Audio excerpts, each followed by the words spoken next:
Oh, Linda, patient in cubicle 3. What's their last BP reading? 150 over 90. Well, recommends... Yes, the Lipitor infusion. I know, you told me. You're one of those women, aren't you? Orders your boyfriend's food when he's gone to the toilet. Aren't you my boyfriend?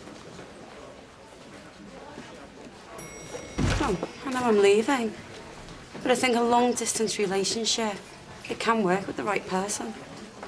Linda, we had a really nice time. Relax, I'm joking. It wasn't exactly the night of our lives. And you talk a lot about work. Well, I'm sorry I don't read Heat magazine. Well, maybe you should. It could teach you something. Have you booked tomorrow off? Is it going to be that big a night? A girl's got to go out in style. It's going to be huge. Well, I'll see what I can do. I've got the board who are getting jumpy about this complaint we've had. They're chasing me for statements. I might be a little bit late. All right, no excuses. Hang on a second. Charlie, we've got a 12-year-old girl who's ingested an unknown noxious substance. Now, she drank some alcohol, which has masked the smell of the chemical. Her mum's over there. Would you have a word and see whether she knows what it could be? Sure, Mrs. Jones. Tess. Yeah, there should be some glasses and face masks in there. Put them on in case she vomits again. I'll send somebody in to assess her as soon as I can. Continue with the fluids, high concentration O2. We'll need bloods and a full tox screen. Mrs. Jones? Blood gas ASAP. How long ago did she ingest the substance? 1 hour, 2 at most. You can give these to Fletcher, got caught in the splash zone.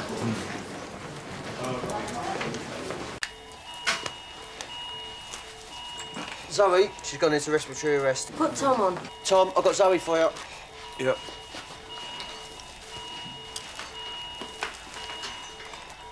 Got it?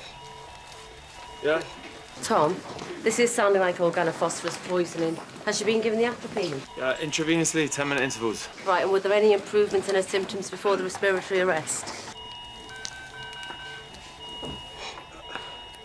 Tom, speak to me. Not that I could see. Right, I'm coming through. Okay, you ready, Tom? Yeah.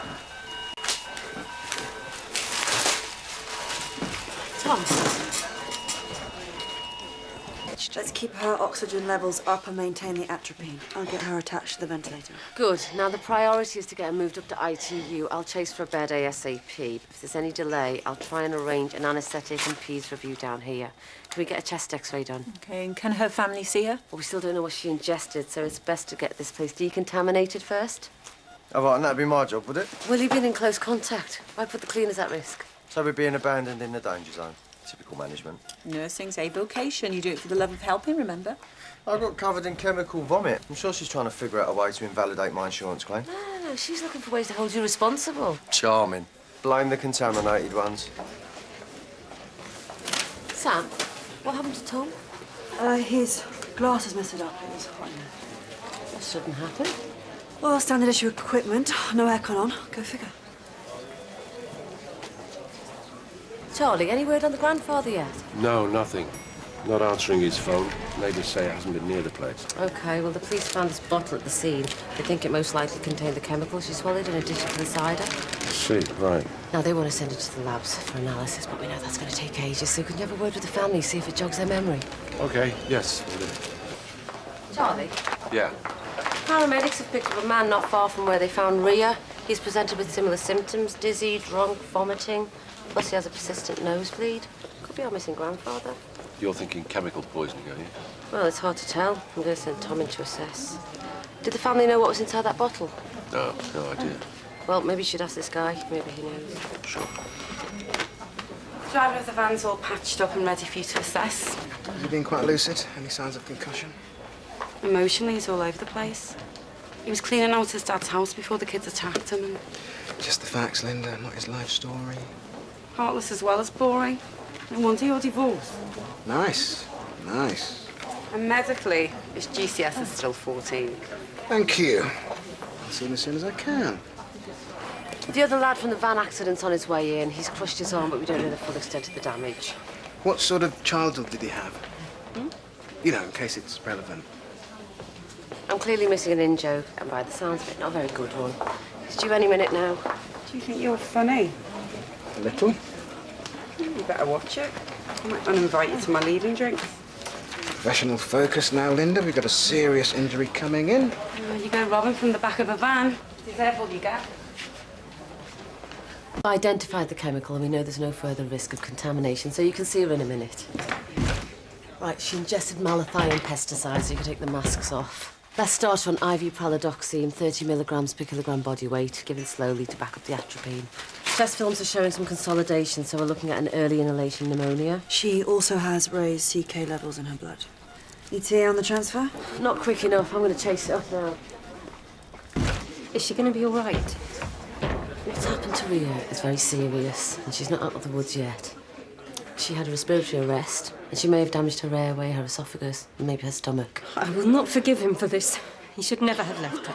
Well, to have caused this much damage, Ria will have swallowed quite a large quantity. So, it wasn't an accident? Did she do this on purpose? I wouldn't like to speculate, but in my opinion, she may well need psychological and physical rehabilitation. Just lots of support. And David, is he okay? He's being treated for minor injuries. Can I see him? Mum, I need you. Ria needs you. You can see him. Excuse me.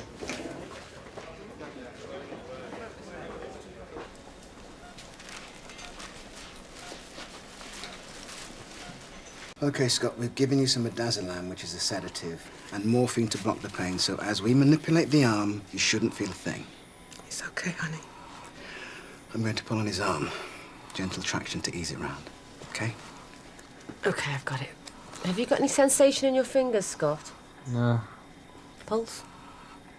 No radial pulse. No pulse? So what does that mean? He's lost the blood supply to his wrist.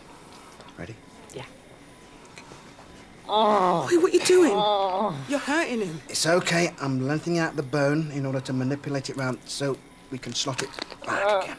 Oh, my. What was that? Is that his bones? Maintain traction. Yeah. Oh, that's done it. Pulse? There you go. A healthy pulse. Great. Let's get a saline pack and vac splint on that. And we'll do another x-ray to recheck. And if we're happy with that, we'll put a back slab on. He will still need surgery to repair the internal breaks. Good job. Saline pack? Yep. You silly boy. How could that man do this to you? Because he was terrified? And you think he wasn't? Linda. Don't worry, honey. We're gonna get him. We're gonna get him. I know it's her last day, but do you think Linda's getting too involved in this one? I think she's got it under control. Yeah? Tess, I'm coming through. Police here for the driver of the van. RTC, waiting for the police surgeon to do bloods. Scott and his mum made an allegation against him. I didn't ask them, and they wouldn't tell me if I did. Playing the victim like that. It's in the hands of the police now, Linda. First of all, they arrest him in the street, and now they're throwing accusations on him. If he's in the clear, nothing to worry about. What is this? Team reasonable? You two are double act? Is that a problem? No, but it's a little dull. Find that funny? Yeah. What is it? The boys are saying he was aggressive towards them, driving like a nutter, and he stank of booze. Well, a blood test will prove that. Did he seem drunk to you? You said he was emotional when he's cleaning his dad's house. Maybe he had a drink to say goodbye. I think he's the victim in this, not that Kurt. So what do you want to do? Talk to him. Is there any medical reason why the driver's still taking up a bed? His GCS is still 14, so I thought I'd keep him in for obs for a bit longer. Okay. 5 minutes. Sam, the grandfather, Tom's hunch, was good. I think there was something behind the nosebleed. Good call. Any reason why you delivered the news? Well, it's just he's busy writing that report. What I'm so desperate for. All right. Diazepam? For David, Tom's patient, he's struggling a bit. I referred him to a GP for depression as well as ENT to establish the nature of the lesion. Tough day for that family. Yeah. Sorry if my attitude wasn't very professional. I can see how scared you must have been in the back of that van. Thanks for all you did. You know, my arm and that. What are you thanking her for? She's only doing her job. Mom. Nah, should have blamed you for this if she could. Look, I've said I'm sorry. And your son did terrify Mr. Keble. What my Scotty did was kid stuff. What he did, criminal. Hope they lock him up. Right, well, take care. That was brave, apologising like that. Well, I just hope it makes him think twice in the future. That's nice that you care. I'm gonna miss you, Linda. Brittany and Joe are lucky to have you. At the end of the day, they're my family. Linda, I'm not sure if I'm going to be at a mate tonight. I'm a bit tired, mate. Fletch, don't you dare. I'm not buying my own drinks, though. Yeah, all right. Her passion for the job is incredible. Honestly, she really took my breath away today. She's quite a woman. Well, you need to tell her how you feel before she leaves. You're right. I will. So it's 8 o'clock tonight, yeah? Yeah, 8 it is. Linda, you're going to have to give me a minute. I've just got stuff I've got to do first. Oh, yeah, OK. Yeah, no problem. Do you think she heard? Absolutely. Do you think she bought it? Without a doubt. There you go. Cheers, Charlie. So is Tess not coming? No, she said she had a lot on. How did you let her get away with that? It didn't. Can you give her a call and tell her to get in now? Well, I did just see her and she was pretty manic. All right. I'll be having a word. The statement was a fair and honest account of what happened. Can we discuss this tomorrow, please? Thank you. I promise you that's the last work phone call tonight. I heard you and Ash talking. Tell her how you feel before it's too late. What sort of advice is that? It's a private conversation. Zoe, I can't handle it. If he gets all serious on me, it'll ruin me night. Can't me and you just go somewhere, have a game night? Just me and you? Ah, Linda. Right, that's it. I'm just going to be straight with him and tell him it's not going to happen. Glad I caught you on your own. Have you got a minute? Yeah, look, Ash, I think you're great and all that, and we have a laugh at work, but I just... What? What? I can't do. Can't you? You're useless. Oh, you can't. What goes around? That's it. You are totally uninvited tonight. Oh, come on. Let me buy just one drink. Yeah, all right. I'll have a bottle of champagne. A bottle of champagne. Yes, go on, a bottle. Okay, you heard the lady. A bottle of champagne, Sorry, please. couldn't resist. Look at you two, quite the pair. What's that supposed to mean? I can see some chemistry bubbling away there. As if. Yeah? Patronising, boring, talks about work all the time. He could be your perfect bloke. Right, enough of this. Of course. Cut the chat and drink the drink. Oh, I'm gonna miss this.